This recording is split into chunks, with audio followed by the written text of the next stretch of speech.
السلام علیکم ورحمۃ اللہ وبرکاتہ. نحمده ونصلي على رسوله الكريم اما بعد فاعوذ بالله من الشيطان الرجيم.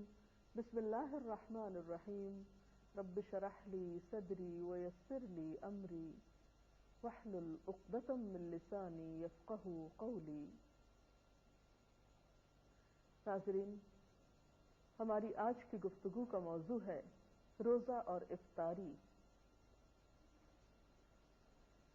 افطار کا وقت بھی بہت خوبصورت وقت ہوتا ہے، ایک انجانی خوشی کا وقت ہوتا ہے. نبی اکرم صلی اللہ علیہ وسلم نے اس کے بارے میں فرمایا للصائم فرحتان یفرحہما اذا افطر فرح بفطرہ وَإِذَا لَقِيَ رَبَّهُ فَرِحَ بِصَوْمِهِ. آپ صلی اللہ علیہ وسلم نے فرمایا روزے دار کے لیے خوشی کے دو موقع ہیں جن میں وہ خوش ہوتا ہے.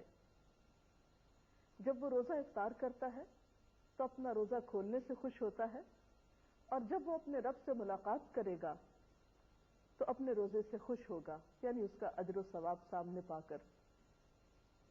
تو بات یہ ہے کہ افطار کا یہ وقت نہایت اہم وقت ہے. یہ وقت کب شروع ہوتا ہے؟ قرآن پاک میں اللہ سبحانہ وتعالیٰ فرماتے ہیں ثم اتموا الصیام الی اللیل، پھر پورا کرو روزے کو رات تک.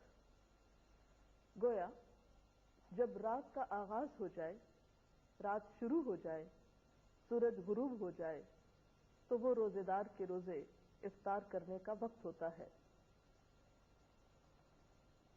غروب آفتاب روزہ افطار کرنے کی شرط ہے، اس سے پہلے روزہ افطار نہیں کیا جا سکتا.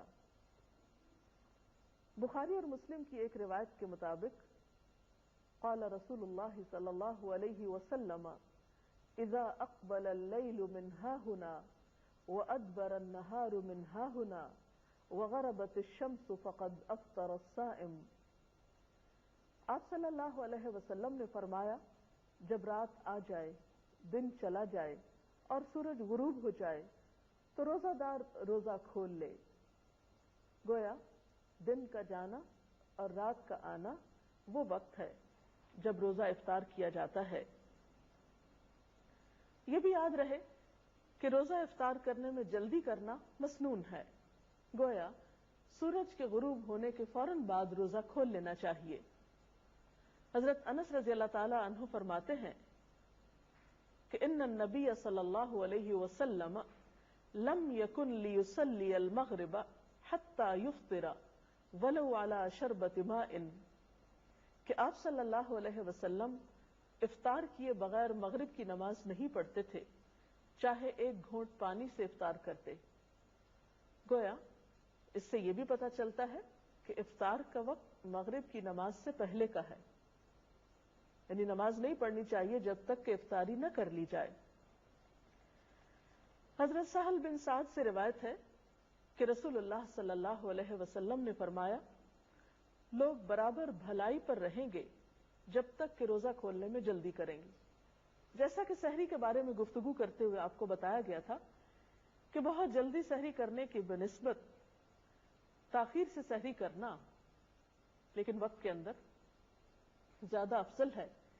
اسی طرح افطار میں بھی بہت تاخیر نہیں کرنی چاہیے کہ مثلا رات کا جب بہت اندھیرا ہو جائے، عشاء کی نماز کا وقت ہو جائے تو ایک شخص سمجھے کہ اب افطار کرنا زیادہ ثواب کا باعث ہے کیونکہ میں نے سب لوگوں سے 1-1.5 گھنٹہ زیادہ لمبا روزہ رکھا ہے اور دیر سے کھایا پیا ہے. تو ایسا کرنا کچھ ثواب کا باعث نہ ہوگا بلکہ الٹا سنت رسول صلی اللہ علیہ وسلم کی مخالفت ہوگی. تو آپ نے فرمایا کہ لوگ بھلائی پر رہیں گے جب تک کہ افطار میں جلدی کریں گے، گویا اعتدال میں رہیں گے. تو اس سے یہ پتہ چلتا ہے کہ ہمارا دین ہمیں ہر معاملے میں اعتدال کا سبق دیتا ہے. انتہا پسندی ہمارے دین کا حصہ نہیں ہے. ایک اور حدیث کے مطابق وہ لوگ اللہ کے محبوب بندے ہوتے ہیں جو افطار کرنے میں جلدی کرتے ہیں. عن ابی ہریرہ قال قال رسول اللہ صلی اللہ علیہ وسلم قال اللہ عز وجل احب عبادی الی اعجلہم فطرا، کہ اللہ تعالیٰ فرماتے ہیں مجھے میرے بندوں میں سب سے زیادہ محبوب وہ ہیں جو ان میں سے افطار میں جلدی کرنے والے ہیں۔ گویا اللہ تعالیٰ کی اطاعت کرنے میں دیر نہ کرنا، جب حکم آ جائے تو پھر پس و پیش نہ کرنا اللہ تعالیٰ کو پسند ہے۔ پھر اسی طرح ہم دیکھتے ہیں کہ آپ صلی اللہ علیہ وسلم نے فرمایا، حضرت انس رضی اللہ تعالیٰ عنہ سے روایت ہے، اور آپ جانتے ہیں کہ حضرت انس رضی اللہ تعالیٰ عنہ حضور اکرم صلی اللہ علیہ وسلم کی خدمت میں 10 سال تک رہے۔ وہ کہتے ہیں کہ آپ صلی اللہ علیہ وسلم نماز مغرب سے پہلے تازہ کھجوروں سے روزہ افطار فرماتے، اگر تازہ کھجوریں نہ ہوتی تو خشک کھجوروں سے افطار فرماتے، اگر خشک کھجوریں نہ ہوتی تو چند گھونٹ پانی سے ہی افطار فرما لیتے۔ تو اس سے پتہ چلتا ہے کہ دوسری چیزوں کے نسبت کھجور سے روزہ افطار کرنا آپ کو زیادہ پسند تھا۔ گویا آپ کی سنت اور آپ کی پسندیدہ چیز کھجور سے روزہ افطار کرنا ہے، اور کھجوروں میں بھی تازہ کھجور۔ لیکن ضروری نہیں کہ ہر شخص کے پاس کھجوریں ہوں، اور یہ بھی ضروری نہیں کہ تازہ کھجوریں ہوں۔ تو اگر میسر ہو، ممکن ہو، تو ایسا کرنا زیادہ بہتر ہے، اور اگر یہ چیز میسر نہ ہو تو اس کے بعد پانی پینا زیادہ بہتر ہے، کیونکہ پانی پاک کرنے والی چیز ہے۔ افطاری کے سلسلے میں ایک اور بات کا ہم سب کو خیال رکھنا چاہیے کہ یہ وقت بھی دعاؤں کی قبولیت کا وقت ہے۔ جیسے سحری کے سلسلے میں آپ کو بتایا گیا تھا کہ وہ وقت ذکر الہی کا وقت ہے، دعاؤں کی قبولیت کا وقت ہے، اسی طرح افطار کا وقت بھی دعاؤں کی قبولیت کا وقت ہے۔ اس سلسلے میں ہم دیکھتے ہیں کہ آپ صلی اللہ علیہ وسلم نے فرمایا، ثلاث دعوات لا ترد، دعوت الوالد ودعوت الصائم ودعوت المسافر، کہ 3 آدمیوں کی دعا رد نہیں کی جاتی، باپ کی دعا، روزہ دار کی دعا اور مسافر کی دعا۔ تو گیا انسان ان تینوں حالتوں سے فائدہ اٹھا سکتا ہے۔ والدین کو اپنے بچوں کے لیے خصوصی دعائیں کرنی چاہیے، اسی طرح روزہ دار افطار کے وقت خاص طور پر دعا کرے، دن میں بھی دعا کر سکتا ہے لیکن خصوصاً افطار کے وقت، اور اسی طرح مسافر بھی عام دنوں کی نسبت سفر کی حالت میں اللہ تعالیٰ کے زیادہ قریب ہوتا ہے، اس لیے اس کو اس موقع سے بھی فائدہ اٹھانا چاہیے۔ افطاری کے لیے آپ صلی اللہ علیہ وسلم نے خود بھی دعا سکھائی ہے۔ عن ابن عمر قال كان النبي صلی اللہ علیہ وسلم اذا افطر قال ذهب الظمأ وابتلت العروق وثبت الاجر ان شاء اللہ، جس کا ترجمہ ہے پیاس ختم ہو گئی، رگیں تر ہو گئیں اور روزے کا ثواب پکا ہو گیا انشاءاللہ۔ اسی طرح افطار کی کچھ اور دعائیں بھی آپ نے سکھائیں۔ حضرت معاذ بن زہرہ سے روایت ہے کہ نبی صلی اللہ علیہ وسلم جب روزہ افطار کرتے تو فرماتے، اللہم لک صمت وعلی رزقک افطرت۔ اس کا ترجمہ ہے، اے اللہ تیرے ہی لیے میں نے روزہ رکھا اور تیرے ہی رزق پر میں نے افطار کیا۔ جیسا کہ آپ جانتے ہیں کہ افطار کرنا اور افطار میں جلدی کرنا بابرکت ہے، اسی طرح افطاری کے وقت بھی دوسروں کی غم گساری اور دوسروں کی دلجوئی اور دوسروں کے حقوق کا لحاظ رکھنا بہت ضروری ہے۔ اسی لیے ہم دیکھتے ہیں کہ نبی اکرم صلی اللہ علیہ وسلم نے دوسروں کا روزہ افطار کرنے کی بھی ترغیب دلائی ہے۔ حدیث میں آتا ہے کہ جس نے روزہ دار کو روزہ افطار کرایا اسے بھی اتنا ہی اجر ملے گا جتنا اجر روزہ دار کے لیے ہوگا، اور روزہ دار کے اجر سے کوئی چیز کم نہ کی جائے گی۔ تو اس سے پتہ چلتا ہے کہ اگر ایک انسان دوسروں کے روزے افطار کرانے کا اہتمام کرتا ہے تو وہ ایک بہت بڑے اجر کو سمیٹتا ہے۔ اور اس میں بھی پھر بات یہ ہے کہ کس چیز سے کسی کا روزہ افطار کرایا جائے۔ کیا اس کے لیے ضروری ہے کہ ایک بہت بڑی افطار پارٹی کا ہی اہتمام کیا جائے، یا ایک دیگ ہی پکائی جائے، یا کوئی خاص قسم کا اہتمام ہو؟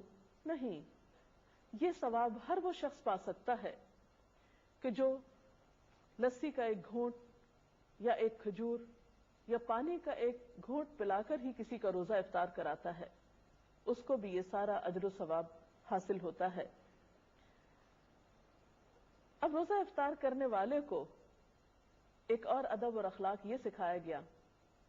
اب آپ دیکھیے کہ روزہ افطار کرانے والے نے تو یہ اجر پا لیا، لیکن جو شخص روزہ افطار کر رہا ہے اسے جواب میں کیا رویہ اختیار کرنا چاہیے؟ اسے بھی ایک ادب اور اخلاق سکھایا گیا کہ وہ افطار کرانے والے کے لیے دعا کرے، اور وہ دعا بھی آپ صلی اللہ علیہ وسلم نے خود سکھا دی۔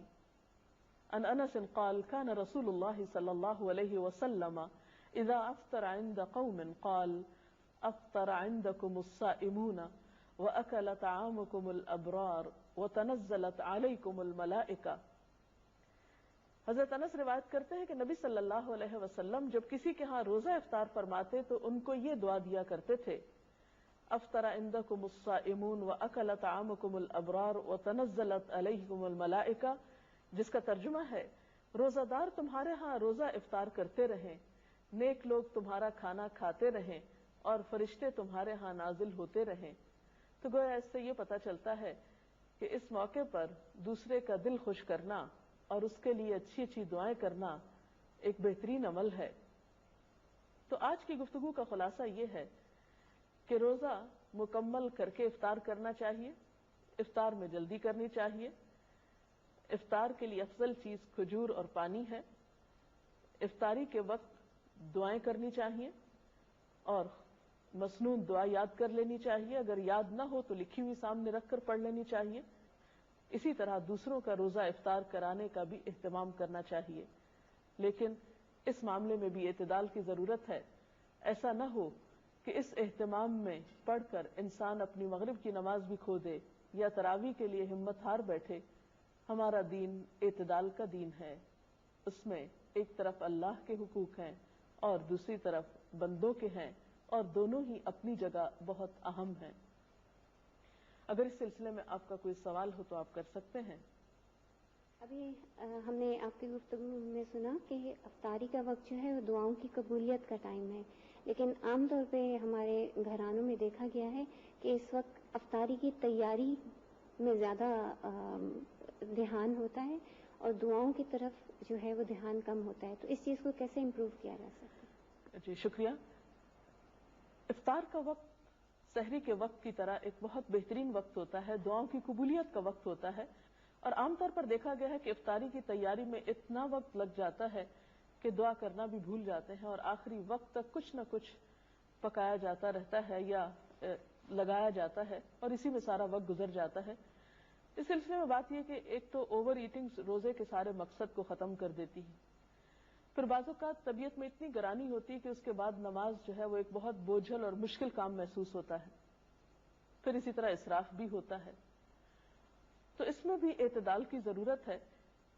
انسان افطاری کی تیاری میں اگر جلدی کرے اور آخری وقت یعنی روزہ افطار کرنے سے پہلے کے کچھ لمحات جو ہیں وہ تمام کاموں کو چھوڑ کر خصوصی طور پر دعائیں کرنے میں گزارے تو یہ ایک بہت بہترین عمل ہوگا۔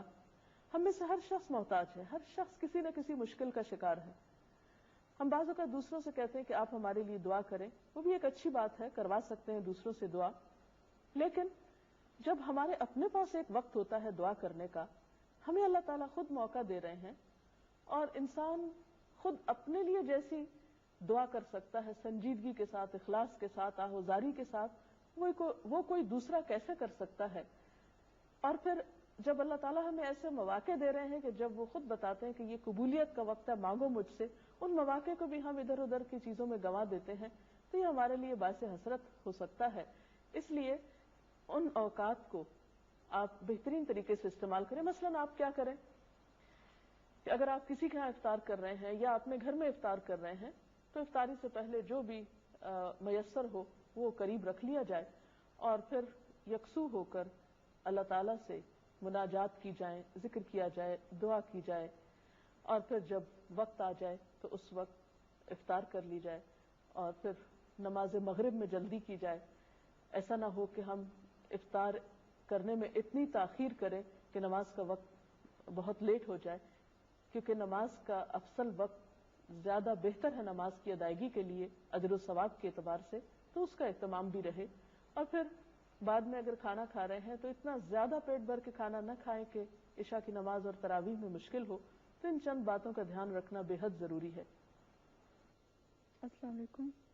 میرا آپ سے سوال ہے کہ بادلوں کی وجہ سے کبھی کبھی سورج چھپ جاتا ہے، ایسا لگتا ہے جیسے غروب ہو گیا ہے، اور ہم اگر روزہ کھول لیتے ہیں تو کیا وہ ہو جائے گا؟ وقت سے پہلے روزہ افطار کر لیا جائے تو اس سے روزہ نہیں ہوتا، اس روزے کو آپ کو دہرانا ہوگا. کوئی اور سوال؟ افطار پارٹی کے متعلق قرآن کی روشنی میں کیا دلیل ہے؟ اس میں کوئی شک نہیں کہ مل کر کھانے میں برکت ہوتی ہے، یا افطار کے موقع پر آپ خود افطار اکیلے کرنے کی بجائے کسی دوسرے کو بھی شریک کر سکتے ہیں، دوستوں کو، عزیزوں کو، رشتہ داروں کو. لیکن عام طور پر اس میں بھی ہم حد اعتدال سے بڑھ جاتے ہیں. بعض اوقات صرف امیر لوگوں کو اس میں دعوت دیتے ہیں، یہ صرف اپنے خاندان کے چند مخصوص لوگوں کو دعوت دیتے ہیں، اور غریبوں کو اس موقع پر بھلا دیا جاتا ہے. جبکہ رمضان کا مہینہ تو ہے ہی شہر المواسات، ایک دوسرے کی غم گساری کرنے کا مہینہ ہے، ایک دوسرے کی ہمدردی کا مہینہ ہے. تو اس معاملے میں جہاں آپ اپنے رشتہ داروں کو یاد رکھیں، دوستوں کو یاد رکھیں، اپنے ساتھ کام کاج میں شریک لوگوں کو یاد رکھیں، یا کسی بھی طرح جاننے والوں کو، وہاں ان لوگوں کو بھی ضرور یاد رکھیں کہ جو نہ آپ کے رشتہ دار ہیں، نہ دوست ہیں، نہ تعلق دار ہیں، لیکن وہ آپ کی افطار کے کہیں زیادہ مستحق ہیں، اور ان کے دل سے نکلی ہوئی دعائیں آپ کے لیے کہیں زیادہ فائدہ مند ہو سکتی ہیں. تو اس معاملے میں بھی ہمیں دیکھنا چاہیے. حضرت ابراہیم علیہ السلام اپنے کھانے میں ضرور کسی کو شریک کیا کرتے تھے، انبیاء کی سنت یہی ہے. آپ صلی اللہ علیہ وسلم بھی اس معاملے میں دوسروں کا خیال رکھا کرتے تھے. تو افطار پارٹی کی جا سکتی ہے، لیکن حد اعتدال کے اندر، جس سے دوسرے فرائض متاثر نہ ہوں. صحابہ کرام کا عام طور پر رجحان یہ ہوتا تھا کہ رمضان میں ایک دوسرے سے اجنبی ہو جایا کرتے تھے، تاکہ زیادہ سے زیادہ وقت ان کو عبادت کے لیے مل سکے. تو اگر ہماری عبادات پر اثر نہ پڑے اور ہماری روحانیت متاثر نہ ہو تو میل جول میں حرج نہیں ہے. اس کے ساتھ ہی ہمارے آج کے پروگرام کا وقت ختم ہوا چاہتا ہے. کل تک کے لیے اجازت چاہتے ہیں.